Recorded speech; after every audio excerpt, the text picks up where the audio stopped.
So this is my Arty A7 board. So now we'll be running the experiment that we have done, that is and and OR logic together. Okay, the VHDL file was created there in the Vivado suite, which has been now transferred onto this Arty A7 board.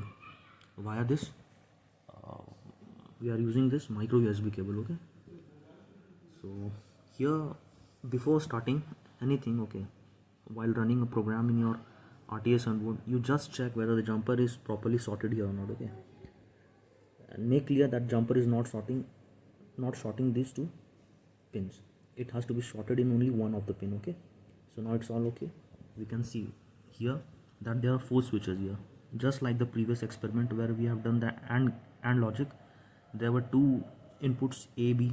Okay, so we have defined clearly in the VHDL file there, writing the code where we have written the code there that A and B is for the AND, C and D are for the OR logic. Okay, so here it's very clear.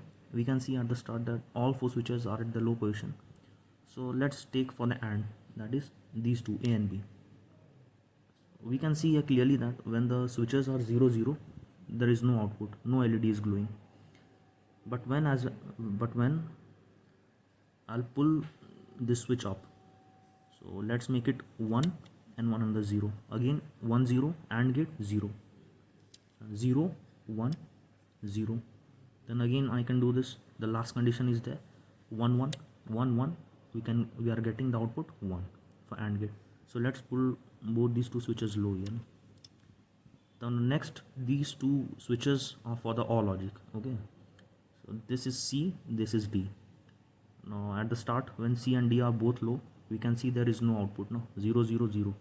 Now for OR logic, when 1 and 0, so 1 0, it's 1. Another case is that it's 0, another one is 1, so 1 0 1 is again 1, and at the last condition is that 1 1. So when it's 1 1, it's 1.